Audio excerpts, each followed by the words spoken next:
Discarding Wise sa Radyo Pilipinas World Service. Programang serbisyo publiko, magbibigay impormasyon, mga tips at gabay sa tamang diskarte sa paggamit at pag-invest ng perang pinaghihirapan ng mga OFWs o mga Filipinos living and working abroad.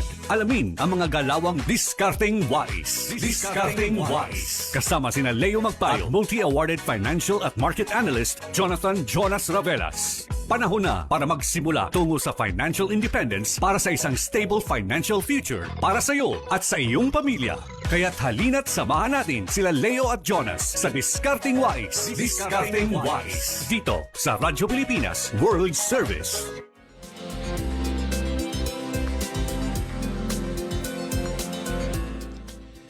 Magandang araw sa lahat ng ating tagapakinig at tagapanood dito sa Radyo Pilipinas World Service. Welcome po muli sa programang Discarding Wise. Layon ng programang ito na gabayan ang ating mga kababayang OFWs para sa praktikal na solusyon, matalinong desisyon at tunay na wais na pamumuhay. Ako po si Leo Magpayo at kasama natin ang ating financial analyst na si Jonathan Jonas Ravelas. Magandang araw, Jonas. Magandang araw, Leo. Magandang araw sa ating mga tagapakinig at mga tagapanood ng Discarding Wise. Napapakinggan po ang Radyo Pilipinas World Service sa mga sumusunod na shortwave frequencies: 9.920 MHz, 12.120 MHz at 15.190 MHz.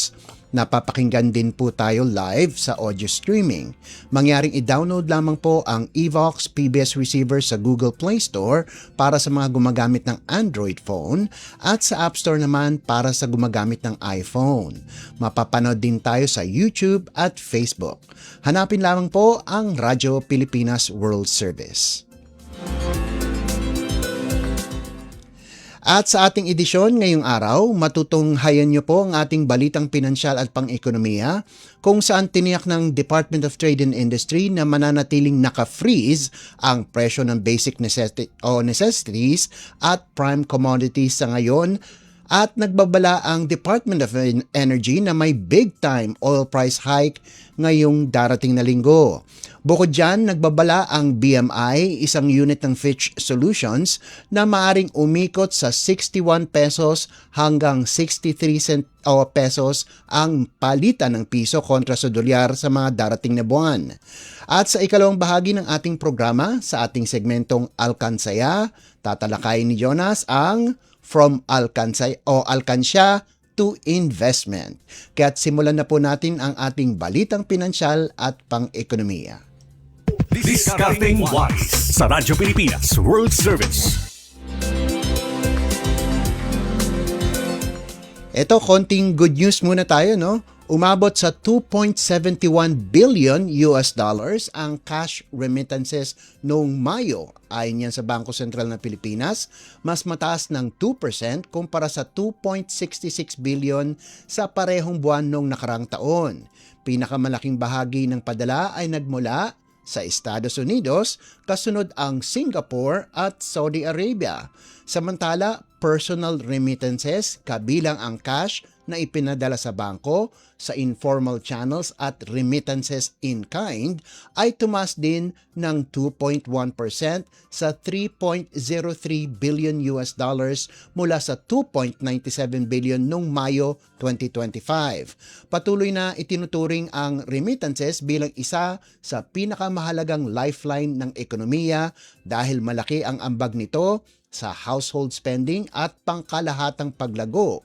Ayon sa Philippine Statistics Authority, tumaas ng 3% ang household consumption sa unang quarter ngayong taon. Jonas, anong reaction mo dito? Well, maganda naman yan. Natatakot lang talaga ang ating mga analyst at saka mga observers tungkol dyan sa remittance. Kahit na, kasi alam natin ang average natin mga 3%. Pero kung matatandaan mo, pag humihina ang piso, lumalaki yung peso value.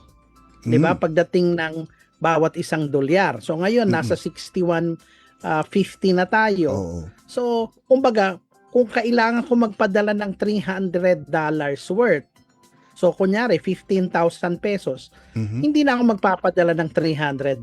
Mas konti na. Kasi lumaki na yung value ng peso. Kaya hindi ako, kumbaga hindi ako masyadong nag-aalinlangan. Kasi magpapadala pa rin naman yung ating mga OFWs, no? Kaya kahit mababa yung huling numero, pero umabot na tayo ng $14 billion. Kaya isang magandang senyales pa rin yan na resilient yung ating mga OFW remittances kahit na lumalala ang digmaan sa Middle East. Ano? Ayun, no? Ito medyo good news din nito. Tiniyak ng Department of Trade and Industry na mananatiling naka-freeze ang presyo ng basic necessities at prime commodities. Sa kabila ng inaasahang pagtaas ng presyo ng langis dahil sa tumitinding tensyon sa pagitan ng Estados Unidos at Iran. Ayon kay Trade Secretary Cristina Roque, wala pang manufacturer ang naghahain ng anumang petisyon para sa price adjustment kaya hindi pa gumagalaw ang presyo ng mga pangunahing bilihin. Jonas, dahil sa muling pagsiklab ng tensyon sa Middle East, tingin mo magtatagal itong price freeze kaya?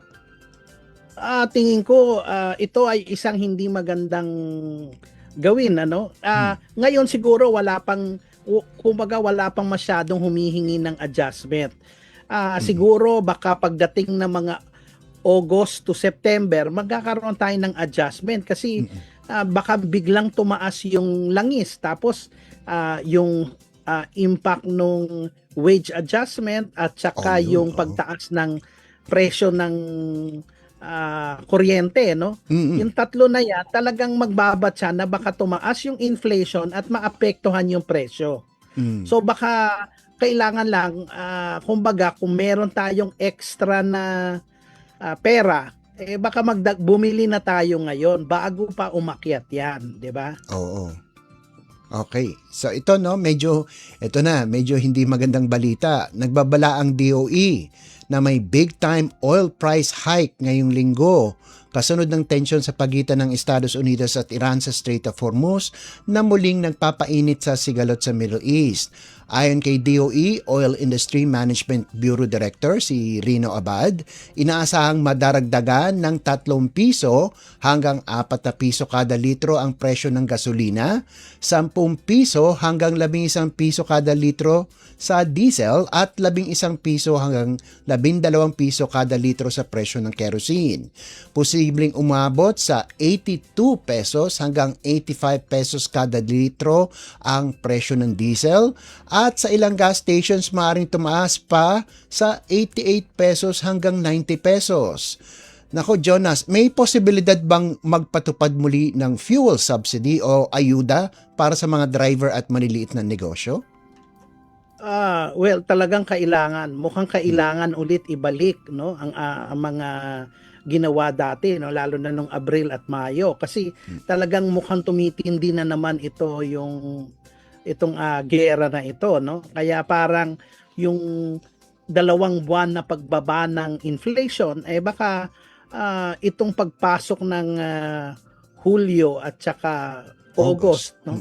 Medyo makakita tayo ng pagbalik. Ito yung ating pinangangambahan na baka ito yung calm before the storm. Pinag-uusapan natin to nung makailang linggo, no, na kumbaga maganda yung mga senyales pero kumbaga yung mga news nagbabatsa na baka bumalik yung inflation na yan. Kaya nga kailangan paghandaan natin na pag biglang tumaas yung presyo. Kaya balik na naman tayo sa pagtitipid sa paggamit ng kuryente.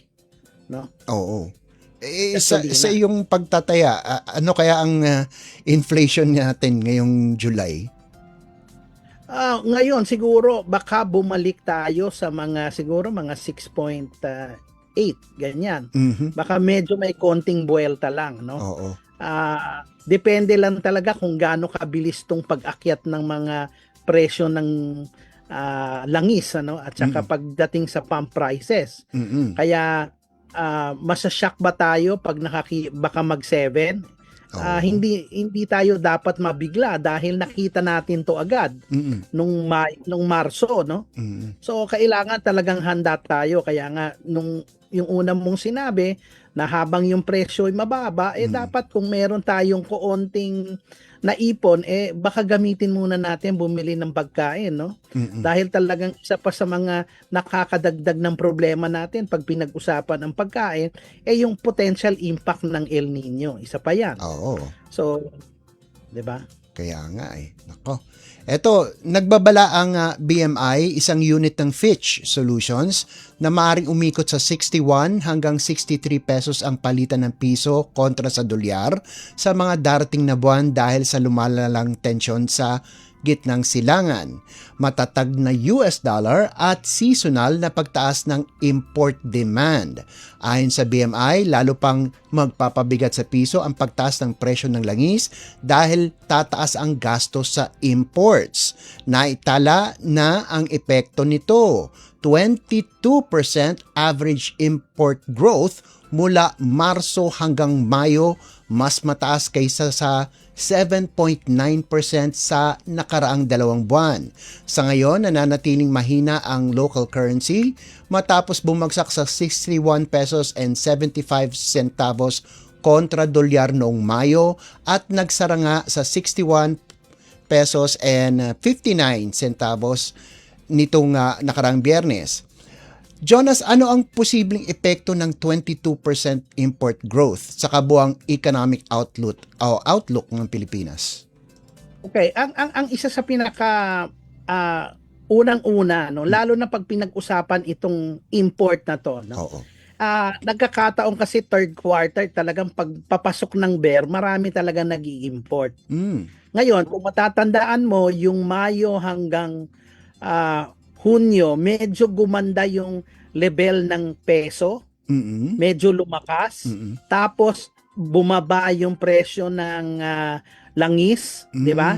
Medyo nakakita tayo ng konting ginhawa. Ngayon, yung mga importers, ginamit nila yan para maka-import sila ng mas marami. Okay. No? Nag-take Kasi advantage. magbe-bear na.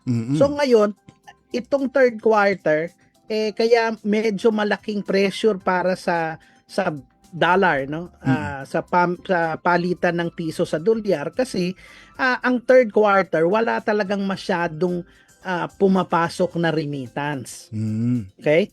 Ang pinakamalaking remittance natin ay nangyayari pag second quarter at saka fourth quarter.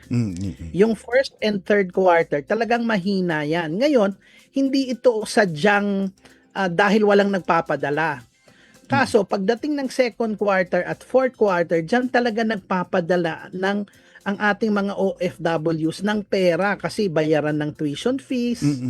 Diba? Maraming gastusin, lalo na pagdating sa mga nag-aaral. Kaya yung second quarter at fourth quarter, yan yung kumbaga panahon na medyo lumalakas yung piso. No? Pero kung matatandaan natin, nakita na natin yung April and May na biglang humina dahil nga dito sa sigalot sa Middle East. No? Ngayon, parang bumabalik na naman. Ngayon, idadagdag natin itong importation. Kaya hindi tayo dapat magulat na baka pagising natin 62 pesos na yung dolyar, no? Kontra sa piso dahil nadadagdagan ng import at nadadagdagan ng paghina ng piso dahil tumaas na naman ang langis. So talagang ang key dyan is volatility. Kaya kailangan talaga kung yung mga kumpanya na nangangailangan ng dolyar, habang mababa pa yung piso, dapat bumili ka na. Bukod sa presyo ng krudo na tumaas nga, no, meron pa bang factor na nagpapababa sa halaga ng piso? Hindi naman, well, ngayon talaga, ang mas, kumbaga, yung concentration yan, ay talaga yung impact ng ating 3Fs. Food, fuel, at saka yung freight. So yan talaga yung import cost ng langis, pagkain, yan lang talaga yung pinakamalaki. Wala tayo tinitingnan ibang mga kumbaga mga factors na nakakahina sa piso, no? In fact, yung foreign hot money pumapasok ngayon na biglang umakyat yung stock market sa halos 6,400, may mga potential investor na pumapasok. Kaya hindi tayo, kumbaga, nadadala lang talaga ito nung mga pangyayari, lalo na sa kaguluhan sa Middle East na umaapekto sa langis. Yun talaga yung, kumbaga, sabi nga natin, 60% ng ating problema ay galing sa abroad. Yan yung imported inflation. Ngayon, yung 40%, yan na yung paggamit natin at pagpapadala ng mga pagkain at kahit anong bagay sa kahit saan sa buong Pilipinas, no? Yan yung implied cost or yung import cost natin, no? Kaya yan yung nararamdaman natin. Kaya nga kung hindi pa nararamdaman ng manufacturers yan, ay salamat, ibig sabihin talagang, kumbaga, nagtrabaho sila, 'di ba? Ito, no, bago tayo tumungo sa ating segmentong Alkansaya, ito nagkaroon na medyo viral, no, itong nakarang araw, kaya kinuha ko tong storyang ito, no. Inuulat ng Bangko Sentral na Pilipinas na bumaba ng 17% ang peking pera noong 2025 mula 69,925 tungo sa 57,945 na piraso dahil sa mas mahigpit na security features at mas mahusay na detection training. Pero sa polymer banknotes, may biglaang pag-akyat sa 1,358 na peking piraso mula sa 3 lamang na kaso noong 2024, bagamat nananatili itong maliit na bahagi ng kabuang counterfeit bills. Inkjet printing ang ginamit ng karamihan ng pamimeke, habang ang National Capital Region ang may pinakamataas na recoveries, kasunod ang Calabarzon. Pinakamarami namang peking pera ang nakukuha sa malls, supermarkets at palengke. Jonas, nakakabahala ba ang ganitong balita? Alam mo talagang kaya ang ating Bangko Sentral lagi talagang aware, no? Pinapakita na dapat ginagawa natin, pinapakita natin ang security feature para alam natin. Kaya nga ito ay isa sa mga malaking problema, pero kahit lumiit sila, lalo na yung polymer, sinasabi na natin, mas marami siyang security feature. Although medyo tumaas dahil nga lumalaki na rin ang gamit or yung penetration. Kasi mas matagal ang buhay nito, ano? So, kaysa dun sa dati. Kaya kahit sabihin natin may mga ganyan, lumalakas naman ang ating digital acceleration, 'di ba? Kaya nga nakita natin nung isang linggo, maraming mga bangko na ang nag-adapt ng zero transfer fees, no? Talagang dapat para lalo na pag mga malalaking halaga, baka mas madali talaga gumamit na ng cashless. So kumbaga, gawin nating isang hindi naman prinsipyo, kumbaga policy sa atin na pag meron tayong transactions na over 10,000, 'di ba? O kaya 5,000, dapat i-GCash mo o gumamit ka ng Maya para ma-transfer mo ng mabuti, 'di ba? Or pag sobrang laki, baka kailangan mo na ng cheque, 'di ba? Pwede naman, or bank transfer. So, kumbaga, para maiwasan lalo na yung mga paggamit ng or makakuha ka ng mga fake na notes, no? So, kumbaga, ugaliin po natin na siguro ang hawak lang natin na cash siguro yung mga between 1 to 5,000 pesos, yun ang cash. At yung mga iba nandoon na lang sa digital currency, at importante lang naman na maprotektahan nila yung kanilang PIN, ano? Yan lang yung mga kailangan natin baguhin, no, para iwas din sa pickpocket, 'di ba? Kaya nga nag-a-adapt tayo, isa tayo sa mga bansa na mabilis mag-adapt dito sa digital space, no, lalo na pagdating sa payments at saka sa paggamit ng digital. Ayun, no? Kaya ako kinuha yan kasi nga sinasabi nga nila yung photocopy, di ba? Naging ano ngayon, Oo. tandaan nyo, 5 hanggang 10 taon na pagkakulong yan. Kaya wag yung gagawin yan, no? Counterfeit pa kaya, di ba? Yeah, kaya kailangan ano lang talaga. Mm. ah, Okay. Importante yung information. Oo, tama.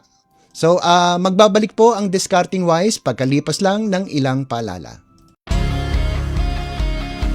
Garantisadong solusyon at aksyon ang handog sa iyo ng Bagong Pilipinas Presidential Action Center. Sundin lang ang mga sumusunod para makakuha ng appointment.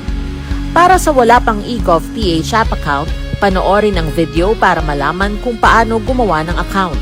Kung meron ng account sa eGov.ph app, mag-login dito.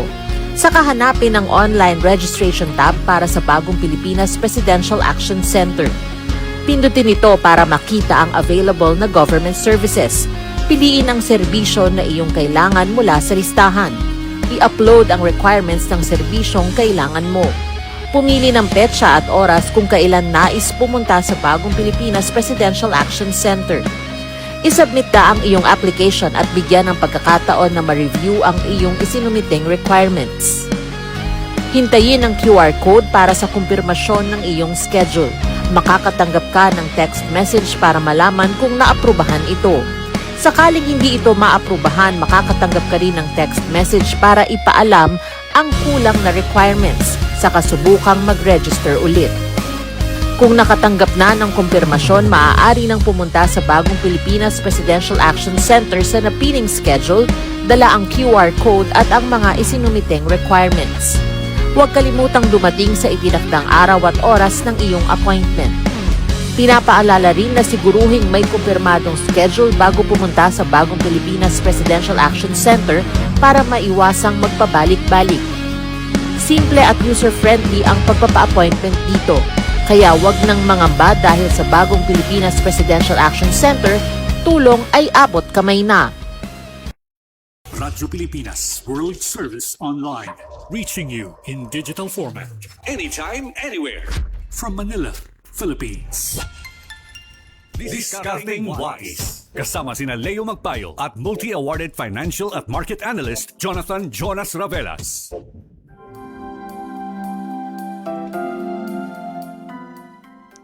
At nagbabalik po ang ating programang Discarding Wise. Ito na sa ating segmentong Alkansaya, pakinggan po natin si Jonas sa topic na From Alkansya to Investment. Ayan, Jonas. Oo, tama-tama. Ito ay unang-una nating pag-uusapan ngayon, di ba? Ano ang stages? Kaya unang-una sa ating mga tagapakinig, unang-una, kailan ba tayo magle-level up? So, syempre, gagawin natin yan in roughly 3 to 4 phases. Yung una, syempre, gawin natin ang habit na mag-save, o mag-ipon. Kaya, pag nag-iipon tayo, lagi nating sinasabi, sa Alkansaya or Alkansya. Di ba? So, kung maalala nyo, sinubukan natin sinuggest natin yung 20 pesos. So, kung meron kang 20 pesos at ginawa mo yan, that's 7,300 a year, 'di ba? So yung mga 0 hanggang 10,000 pesos, okay yan sa Alkansaya. Sa Alkansya. Pagkatapos, yung sumunod, dapat pag meron na tayo, pwede nating ilagay yan sa bangko. 'Di ba? So, pwede na tayong yung iba nilalagay nila sa normal na bangko kasi importante yung lalo na sa marami sa atin na mga ang tawag nito, mga kababayan, gusto nila may passbook, Gusto nila sigurado sila. Ngayon, dalawa yan. Sa mga medyo may edad na, okay na ilagay nila yung pera na yan sa bangko. Pero yung mga Gen Z, yung mga bata ngayon, mas gusto nila na yung pera nila mailagay sa digital bank. Lalo na pag pinag-uusapan lang natin mga 10 to 100,000 pesos. Ito yung ideal na dapat ilagay mo sa isang digital wallet o digital bank. Okay? Bakit? Kasi para lang ito ay part ng tinatawag na diversification. Mm. Kumbaga, pag may emergency ka, madali mong makuha sa digital bank at mailagay mo sa wallet mo at magastos mo. 'Di ba? Mm. Kaya kaagibat diyan yung paggamit ng QRPH. 'Di ba? Mm-mm. So yung QRPH, madali mo magamit 'yan para magamit mo yung pera na nandoon sa digital wallet at sa digital bank. Mm. Pero doon sa iba, mas maglagay tayo ng mas malaki doon sa bangko, Mm. no? Kasi yon, yung iba may gusto ng ang tawag nito, merong passbook o kung sanay na sila sa ATM o mobile, makikita nila 'yan, no? So importante na mas malaki kasi ang nakikita na interest sa digital bank kaysa doon sa traditional bank. Oo nga. Mm. So yung iba, kasi yung mga digital banks, kumbaga, ang ina-appeal nito yung mga nangangailangan agad. Mm. So, bakit mataas yung interest? Kasi yung model nila, magpautang ng medyo mataas na parang credit card doon sa mga nangangailangan. Mm. So, Okay. kaya nagbibigay sila ng mataas na interest, pero pag umutang ka sa kanila, mas mahal sa traditional na bangko. Okay. Okay. Kaya yung iba na-attract maglagay sa digital bank, Mm-mm. 'di ba? Kasi normal savings sa isang bangko wala pang 1%, no? Correct. Oo nga. So yan ngayon yung kailangan. So ang nagagawa ng digital bank ay pwedeng diyan yung emergency money. Okay. Ngayon, yung talagang pera na pwedeng pantago o itatago talaga natin, na gagamitin natin either for investment, for savings, yan yung nasa traditional bank. Ngayon, pag meron pa tayong extra, diyan tayo tumitingin ng potential na pagpupuntahan ng pera, no? Ngayon, meron tayong nakikita na mga 5 years na tulad ng binibigay ng 7.3 ng Pag-ibig. 'Di ba? Yung MP2. Kaya ngayon, diyan mo pwedeng ilagay yung pera mo, no? Ngayon, itong pera na ilalagay mo dito ay ideal pang children's education, home down payment, 'di ba? Yan yung mga hindi mo agad gagamitin.